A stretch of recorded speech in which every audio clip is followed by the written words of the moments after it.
Hey everyone. So I think if you're here with us today, you probably care about reliability when it comes to cars. Definitely. Especially now with so much new car tech, it's more important than ever to, sort of understand which brands are actually delivering on that promise of reliability. Right. And well, luckily for us, the latest JD Power Vehicle Dependability Study just came out, and it's got a lot of interesting stuff. Yeah. So this deep dive is going to use the study, plus a couple articles that you guys have sent to us, to kind of break down what's going on with car reliability right now, Right. and why it matters to you. Exactly. And how it might impact your next car purchase. Yeah, the JD Power study really is like kind of the gold standard when it comes to understanding real-world reliability. Okay. A lot of times you see marketing hype, but this one actually digs into real owner-reported problems. Okay, so no sugarcoating here. Nope. We're talking about real-life experiences. Real-life experiences after 3 years of ownership. Okay, so 3 years of ownership. And I gotta say, some of the results are pretty surprising. Lexus takes the top spot yet again. I mean, no shock there, right? They're famous for their dependability. Right. But the real headline for me is that overall, like across the industry, reliability is actually trending downwards. Yeah. It's hitting its lowest point since 2009. That's right. Wow. And even Lexus, like you said, they're still at the top. Yeah. But they're seeing a small uptick in problems Oh, wow. per 100 vehicles. They were at 135 in 2023 Okay. and 140 in 2024. So a tiny increase, but it's part of this big trend that we really need to look into. This tiny increase in Lexus is interesting because, like you said, they're at the top. But does that mean that they're maybe changing how they do things? Or are they, like you said, kind of being pulled down by this larger industry trend? It's a great question. And it seems like the study points to one major culprit behind this decline. Technology. Okay. Cars today are basically rolling computers, right? Yeah. You've got these really complicated infotainment systems. Right. You've got driver assist features and all these super intricate electrical systems. And all of that just adds more points where things can go wrong. Right, because more things means more things that could break. Exactly. So it's interesting that you talk about all this tech, and it's, kind of frustrating when those things do go wrong. But is it like software issues? Is it hardware limitations? What's causing those problems? Honestly, it's kind of a combination. The study specifically calls out infotainment systems as being like a major pain point. I can see that. We're talking about freezing screens, Oh, yeah. lagging software, unresponsive touchscreens. Yeah. Basically, like a perfect storm for tech-induced road rage. I can definitely picture it. You're stuck in traffic, you just want to get home, and your screen freezes up. You can't do anything. Exactly. So, okay, we got infotainment rows. What about these driver assist systems? I feel like they're in everything now. Are those also causing problems? Yeah, definitely. Especially things like lane keeping assist Okay. and adaptive cruise control. Those are causing a lot of headaches. Okay. I mean, they rely on sensors and software, and it's all still being refined. Yeah. And when those malfunction, it's not just frustrating. It can be a little scary, too. Yeah, because those are things that are kind of controlling the car. Exactly. So we've got infotainment problems. We've got finicky driver assist systems. Is there anything else that's causing this big tech headache? The third culprit is kind of hidden.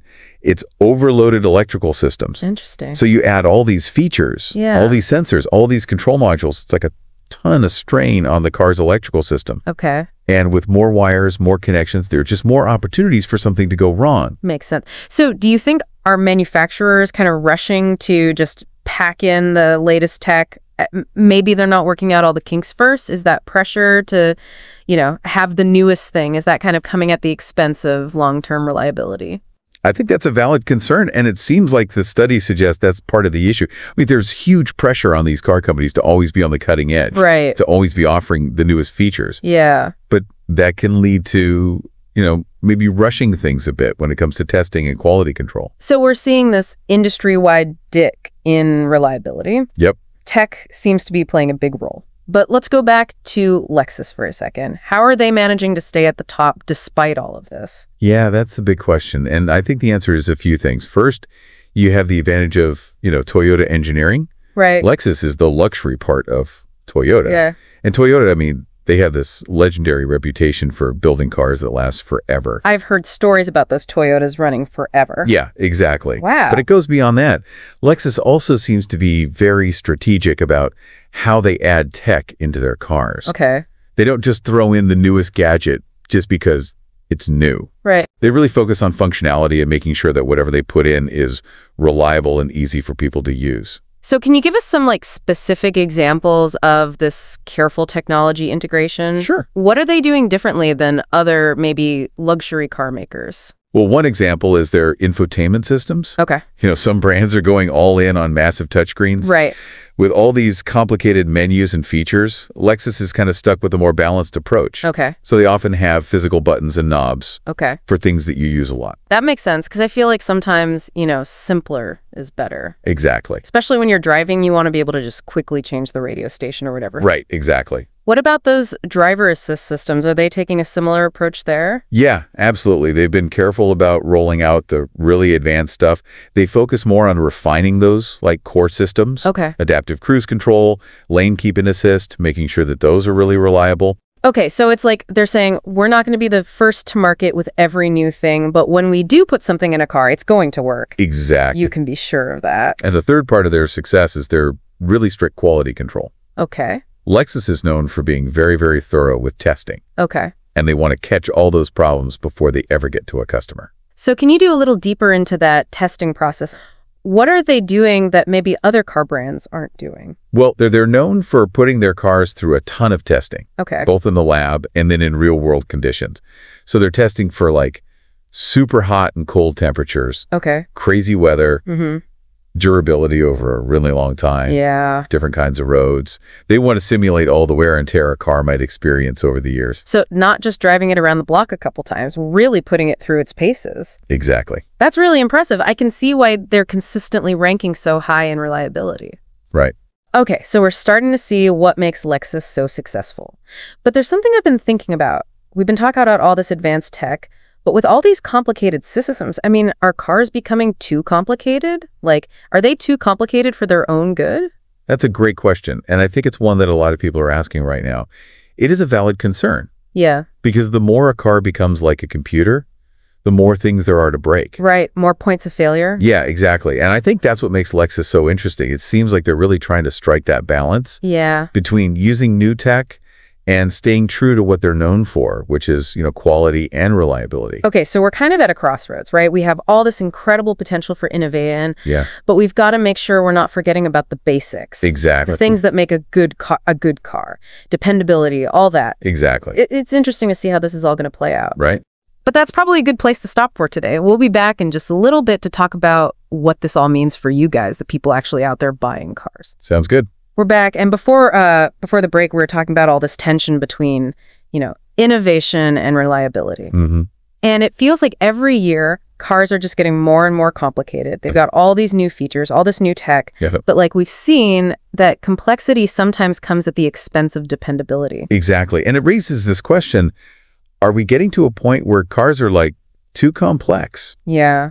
Are we kind of losing sight of the basics, like durability, reliability, Right. all for these bells and whistles? Yeah, we've all been there. We've all had that smartphone that just freezes up or the laptop that crashes at the worst possible moment. Right. It's incredibly frustrating. So what are car makers doing to address this challenge? Well, they are taking this pretty seriously. Okay. They realize that, as cars become more reliant on software and electronics, they need to be way more rigorous with, how they develop things and how they test things. Okay. They're not just throwing their hands up in the air and saying, well, that's technology. Right. So- Okay, so how does that actually look? How do they do that? Car companies have traditionally been all about, mechanical engineering and all that. So are they like building internal software teams? Are they partnering with tech companies? Like, how are they addressing that shift? It's a little of both, honestly. Some companies are, like you said, investing in their own software expertise, Okay. building up those teams internally. And then some of them are partnering with these tech companies Okay. that have, a good track record with software. So they're kind of recognizing that they need to bring in that different skill set, Exactly. the people who really know how to build these complex systems. Exactly. And they're actually borrowing a lot of ideas from the tech world, Okay. like things you've probably heard of, Okay. like agile development, continuous integration, automated testing. Mm-hmm. And those are all ways to make sure the software is thoroughly tested throughout development. So not just at the end. Right. Exactly. Catch those bugs early on. Right. You're not getting that car that feels like a beta test. Exactly. Exactly. And the other thing they're doing is simplifying and standardizing components. Okay. Because, the more complex a system is, the more things there are that can go wrong. Right. Makes sense. So they're trying to make the designs a little bit simpler, use maybe fewer parts, Okay. but higher quality parts Okay. that are, less likely to break. So that probably has big implications for, manufacturing and supply chain and all that. Yeah, you're right. If you're standardizing parts, you need fewer different kinds of parts. Right. You don't need to keep as many in stock. It just makes things easier and often cheaper too. So it's not just about making the cars more reliable, but also making them more efficient to produce and maintain. Exactly. And speaking of maintenance, one of the cool things that's happening is over-the-air software updates. Oh, like our phones. Exactly. Oh, that's awesome. It's happening in cars too now. So are you telling me that instead of having to go to the dealership every time there's a software glitch, I could just download an update at home? Yeah, that's the goal. Of course, it's still pretty new. Yeah. There are limits to what you can fix with a software update. Sure. But, it has this huge potential to make things better and save people those annoying trips to the service center. That's really exciting. Okay, this is starting to sound a little more optimistic when we talk about the future of car reliability. But I'm curious, with everybody doing all this, is Lexus going to be able to stay on top?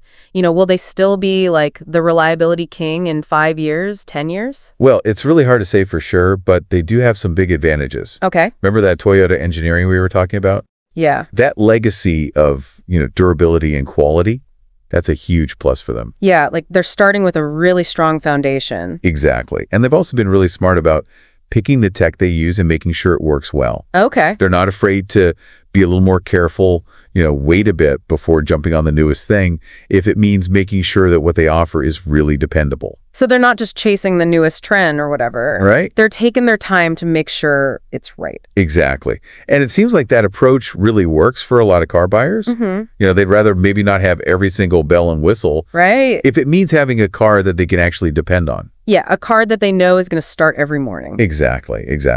So, this tech revolution isn't over, right? We're just getting started with self-driving cars and electric cars becoming more common. Who knows what else is coming next? How's all this rapid change going to affect reliability in the years ahead? That's a really good question. And honestly, it's something the entire industry is trying to figure out. Yeah. As we move into this new world with self-driving cars, electric cars, all this connected car tech, reliability is just going to get more and more important. Yeah, because I can only imagine how complicated it is to make sure a self-driving car is not only able to drive itself, but also do it safely and reliably. Right. Like every single time. Every time. And then with EVs, there are worries about batteries lasting and having enough charging stations and making sure all those electronics hold up. Exactly. So it seems like the challenges are only going to get tougher as we move into this new era of cars. Yeah, and that's why it's so important for car buyers to really do their research. Okay. And think about their priorities. Yeah. What's important to them. Great. Well, I think that's a great transition to our next segment where we'll talk specifically about what all of this means for you guys, the listeners, and the decisions you're making about your next car. All right, so we've talked about a lot in this deep dive, all those industry trends, Lexus's secret sauce, this whole thing with balancing new tech and reliability. But let's bring it back to you, our listener. What does all this actually mean when you're out there trying to buy a car? Well, I think the big thing is you got to make reliability your top priority, especially now, with cars being so tech heavy. You don't want a car that spends more time at the mechanic than it does on the road. Right. Peace of mind is priceless, and especially when it comes to something as important as your car. So how can we as consumers make sure we're getting a car that's actually going to last? We can't see into the future, right? No, you can't see the future, Yeah. but you can be prepared. Okay. Don't just go by what the ads say or what the salesperson tells you. Right. Really do your research. Check out those reliability studies, like J.D. Power that we were talking about. Read reviews, but from real people who own these cars. That's where you get the real story. So it's like buying anything else. Read the reviews, compare prices, don't be afraid to ask a lot of questions. Exactly. But is there anything else we should think about beyond just like a brand's overall reputation? Yeah, even within a brand, reliability can be different from model to model. Okay. Some models might be more likely to have certain problems. So even if a brand is generally known for being reliable, some of their cars might not be as good as others. Right. Is there any warning signs we should watch out for when we're looking at different models? Yeah, one thing is if they just redesigned a model and added a ton of new tech all at once, Okay. it might take a while for them to work out all the kinks with that new stuff. Right. Better to be safe than sorry. Let someone else be the guinea pig. Exactly. Also, think about how complicated the tech is. Okay. If it's got all the bells and whistles, like super cutting-edge stuff that no one else has yet, there's a bigger chance something could go wrong. Right, so maybe hold off on the self-parking, voice-activated, holographic display car for now, until they've had time to get all the bugs out? Yeah, I think that's a good idea. Stick with the stuff that's been around for a while. It'll give you more peace of mind. Find that sweet spot, where the tech is new enough to be cool, but old enough to actually work reliably. Exactly. And that's where doing your research and reading reviews really pays off. Look for models that you've been out for a few years. See what owners are saying. Okay, that makes sense. But it's not just about initial reliability, right? We also have to think about how much it'll cost to own that car for a while. Right. The total cost of ownership. Yeah. You got to think about things like insurance, gas mileage, and of course, repairs. Mm-hmm.